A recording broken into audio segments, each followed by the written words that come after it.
पढ़ लेता तो उसके हाथ से ऐश्वर्या राय बिल्कुल नहीं छूटती, क्योंकि सलमान खान ने वही गलती करी जो हमारे मर्यादा पुरुषोत्तम भगवान श्री रामचंद्र जी ने की। भगवान राम ने क्या किया, भगवान राम ने धनुष उठाया और जब रावण का मामा मारीच सोने का हिरण बन के आया तो भगवान राम ने धनुष उठाया और वो हिरण के पीछे दौड़े तो उनकी सीता का अपहरण करके पीछे से रावण ले गया।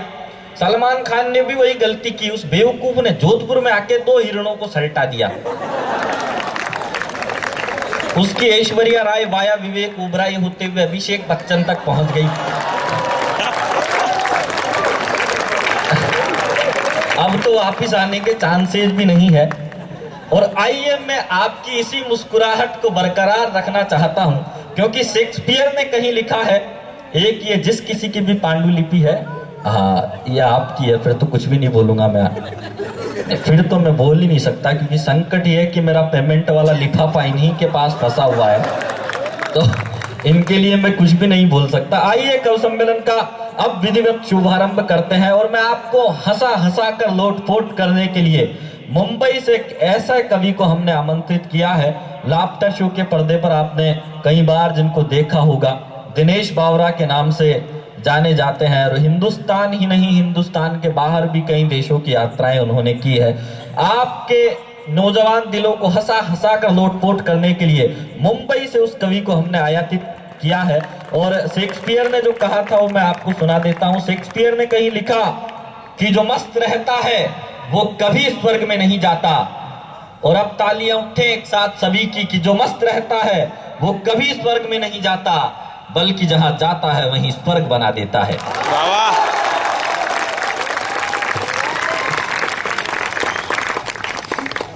मैं आप तमाम लोगों को प्रणाम करता हूं। प्रणाम। मैंने प्रणाम किया, आप लोग बहुत गलत जवाब दिए। प्रणाम के बाद आशीर्वाद दिया जाता है, प्रणाम तो नहीं किया जाता है। लेकिन आप काफ़ी अच्छे लोग हैं, बहुत उत्साही लोग हैं। मैं बहुत अच्छा माइक है भाई साहब आपका, सुरेश अलबेला बहुत संचालन अच्छा कर रहे हैं। मैं इतना डर डर के इसलिए बोल रहा हूँ कि मैं जोधपुर में जैसे ही आया आईटी कैंपस में तो 2 बच्चों से पूछ लिया कि जावा के 2 नए वर्जन बताओ, तो लड़के ने कहा मर जावा और मिट जावा। तो मैं समझा इतने खतरनाक लोगों के सामने मुझे आज कविता पढ़नी है जिनके सुकाणु सारे कुछ अलग, लेकिन मैं बहुत प्रसन्न हूँ। कालरा साहब को बधाई देना चाहता हूँ कि इतना सुंदर व्यवस्था, इतना आदर सम्मान अगर हमें घर में मिल जाता तो यहाँ हम आते ही नहीं। समय समय पे पानी चाय ये वो क्या बढ़िया दिया आप लोगों ने खाना पीना साहब, फिर भी हमारी सेहत पर नहीं लगता। इस पर भगवान जाने किसका दोष है। मैं सुरेश अलबेला को विशेष बधाई देता हूँ। आप काफ़ी पढ़े लिखे लोग हैं। मैं कभी कभी ज्ञान की बातें कर दो तो उसका बुरा नहीं मानना, क्योंकि इतने सारे बाबा इतना ज्ञान दे रहे हैं फिर भी हम सुधर नहीं रहे, तो हमारे बहकने से क्या मिल जाएगा आप लोगों को। लेकिन जितने लोग हैं, कविता सुनने का एक सलीका आपके सामने। मुंबई से जरूर आया हूँ, लेकिन कोशिश करूँगा दोस्तों, ये नया भारत जो निर्माण की दिशा में जाएगा वो आपके हाथों से होकर गुजरेगा। तब मैं बताता हूँ। मेरे ऋषि मुनि आदमी साहब बैठे थे तो उन्होंने बोला मैं यूपी बोर्ड से आया हूँ। मैं मूलतः बिहार से हूँ सर। बिहार एकमात्र राज्य ऐसा है जहाँ डिग्री पहले मिल जाती, स्कूल बाद में जाना होता है। तो मुझे ज़्यादा ज्ञान वान नहीं आता है साहब। आप ताली वाली नहीं बजाना, क्योंकि मैं जानता हूँ कि भारतीय आदमी सत्यनारायण भगवान की कथा 10वीं बार भी सुन रहा होता है, तब भी जब तक पंडित ना कहे कि अध्याय समाप्त हुआ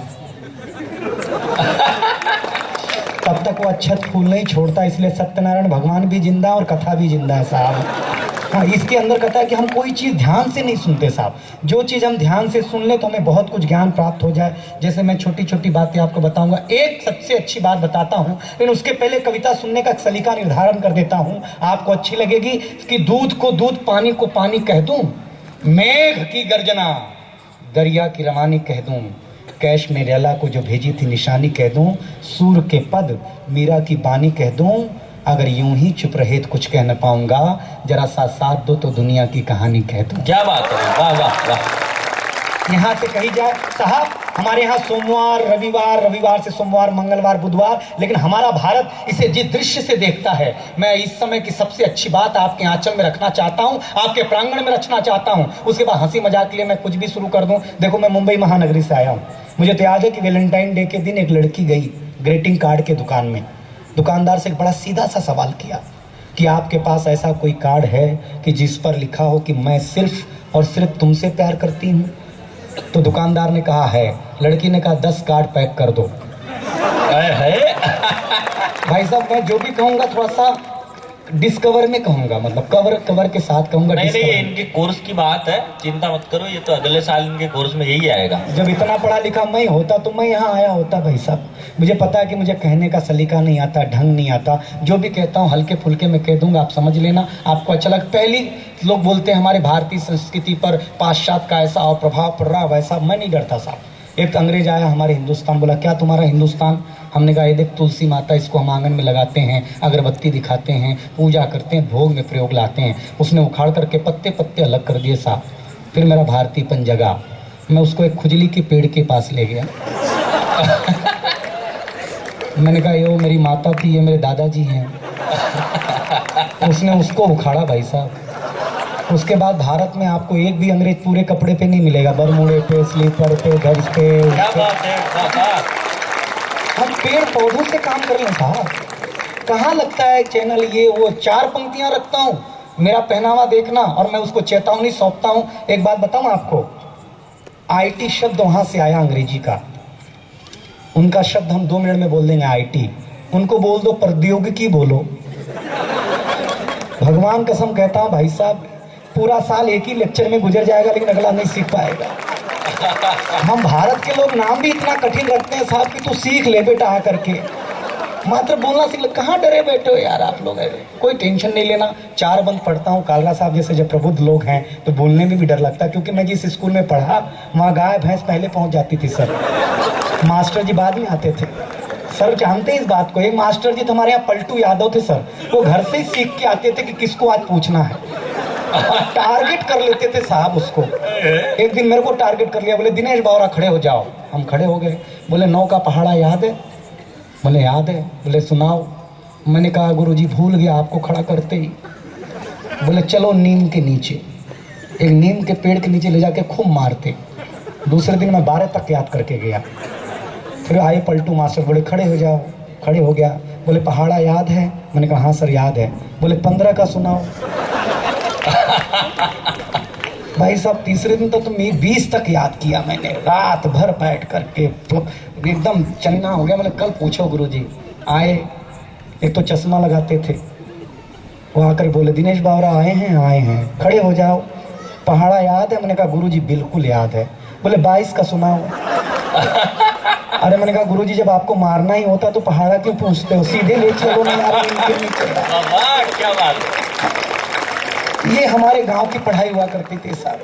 हमारे पास तो डायरेक्टर साहब, एक बार इंस्पेक्टर आया जांच करने बिहार में, स्कूल में, बच्चे देखे हैरान, क्योंकि हमारे यहाँ बच्चे होते नहीं, डायरेक्ट बाप।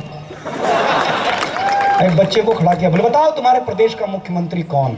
बच्चे ने कहा रामलाल यादव। इंस्पेक्टर ने बोला ये कौन है बे? बच्चे ने कहा मेरे पिताजी का नाम है, 5 साल से घर नहीं आए तो मुझे लगा यही होंगे। साहब मैं व्यंग वाला आदमी, थोड़ा सा घुमा फिरा के कहूंगा, सब टेंशन में आ गया। बोले क्या करता है? तेरे प्रदेश के मुख्यमंत्री का नाम नहीं मालूम है? तो बच्चा भी यादव था। उसने तुरंत कहा मास्टर जी ज्यादा बड़बड़ मत करो, असली बात है कि हम असली स्टूडेंट है ही नहीं, हम तो यहाँ भेड़ बकरी चरा रहे थे। मास्टर जी आए, बोले क्लासरूम में बैठ जाओ, शाम को 2-2 रुपया मिलेगा। अब ये बताओ तुम दोगे कि कोई और देगा? वो तो पगला गया, बोला क्या करता है भाई बच्चा असली ने? तो मास्टर को डांटना शुरू किया। तो मास्टर ने कहा देखो साहब असली तो हम खुद ही नहीं हैं, असली हमारे चाचा जी हैं, वो मुकदमा लड़ने गए हैं। उन्होंने बोला जाओ स्कूल संभाल लो, मैं संभाल ले आया हूँ। ये स्कूल बच्चा प्रांगण से मेरा कोई लेना देना नहीं है। इंस्पेक्टर ने सर पे हाथ रखा, प्रिंसिपल के कैबिन में पहुंचा। बोले क्या स्कूल चल रहा है भाई साहब आपका? बच्चे असली नहीं, मास्टर असली नहीं। तो हेडमास्टर साहब ने 10,000 की गड्डी निकाली, इंस्पेक्टर के हाथ पे रखी, बोला देखो साहब असली तो मैं भी नहीं हूँ।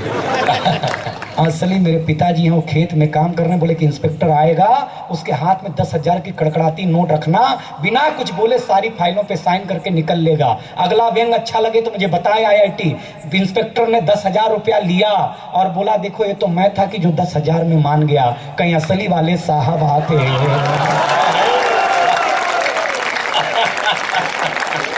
साहब इन व्यवस्थाओं में पढ़े लिखे आदमी हैं। गुरुजी कालरा साहब मेरे यहाँ तो दादाजी खेत में काम कर रहे थे, नेताजी पहुंचे और बोले और किसान जी कैसी है आपकी गन्ने की फसल।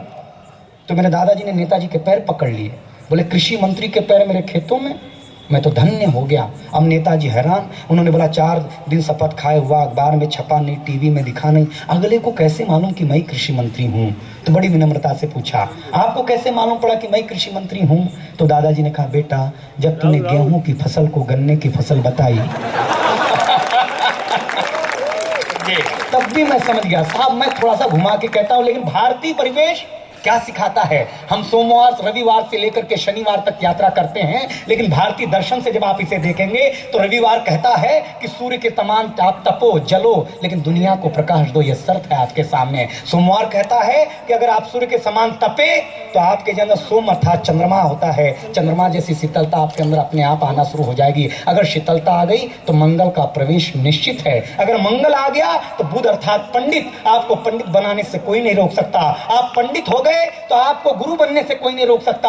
आप गुरु हो गए, आप अपने शक्ति का रक्षण करें तो शनि जैसा क्रूर देवता भी आपका कुछ नहीं बिगाड़ सकता। साहब ये हमारा दर्शन कहीं कहीं काम करता है, इस दर्शन के साथ हाथ चलता है साहब। लेकिन हम क्या है साहब, मुझे तो याद है लालू प्रसाद यादव जी एक दुकान में गए, दुकानदार से बड़ा सीधा सा सवाल किया, ये बंदरुआ का फोटो कितने में दिया। तो दुकानदार ने कहा साहब आईना है।